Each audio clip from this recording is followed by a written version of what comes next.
In the reading taken from Acts of the Apostles, we hear how Peter leads the community. Remember, he was called the rock, the foundation on which the church is built. And he's the one who says we have to replace Judas Iscariot, who killed himself. Now, first of all, Judas Iscariot, who killed himself.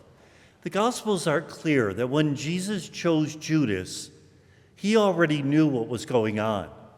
When it gives the list of the 12 apostles, it always says in Judas who betrayed Jesus. So it wasn't by accident. Jesus chose him because he knew this was part of the Father's will. Not something he wanted, but something the Father wanted, and he always wanted to fulfill the Father's desire. And so he chose Judas. Judas kills himself, and Peter decides we need to be 12 again. Remember, 12, the number of tribes of Israel, 12, the number of apostles. Now we see Matthias chosen to take Judas's place, but when the next apostle dies, you don't see anybody chosen. What happened? I think the church realized very quickly that they needed a different type of hierarchy, and they started inventing new offices. One of them was called the overseer. In Greek, episkopos, we call it a bishop today. There was a council of elders, and they were called presbyters, what we would call priests today. And then the deacons who would work for charity.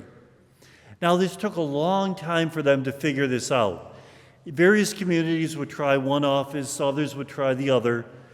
But by about 115, they have the list of bishops, priests, and deacons in each community. Well, how was Matthias chosen? It had to be by the Spirit. Because all throughout Acts of the Apostles, the church only grows through the action of the Spirit. The Spirit is the one who called the church into being on Pentecost, chooses Matthias, chooses where the apostles are to go, Samaria, then to the God-fearers, and then to distant lands. It was always the Spirit pushing this. And how did the Spirit work? They chose 2 men who might have been the next apostle. And then they drew lots. Sounds like gambling, doesn't it? Well, it goes back to the Old Testament. In the Old Testament, the high priest had a little pouch underneath his breastplate in which 2 objects were kept. They were called the Urim and the Thummim. And to tell you the truth, we don't even know what they were. They might have been bones, they might have been dice. Whatever it was, when the king would come to the high priest and say, should I go into war or not, they wanted to make sure that God made the decision. So they would cast the Urim and Thummim. And whatever they said, that was God's will. Theological basis for bingo.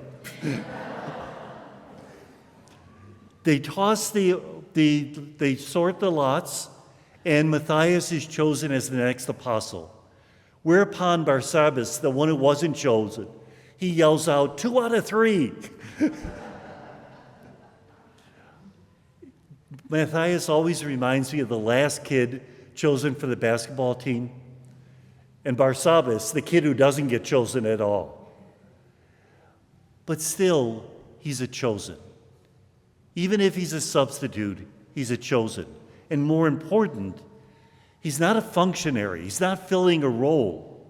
He's a friend of Jesus. And that's something to remind us in our lives' decisions and our life's course.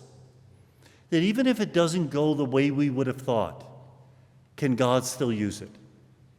Even if we're trying to choose the direction the Spirit is guiding us and we get it wrong, can God still use it? Because the point often is not getting it exactly right. It's falling in love. And sometimes when you're in love, you do stupid things. And God can still use that. And so Matthias is a good reminder to us that God has plans that we can't always figure out. You've heard the saying, God writes straight with crooked lines. That very often things go in a direction we would have never expected. Can we still see God's will in the unexpected? Remember, any God who creates the duck-billed platypus has a sense of humor, is creative.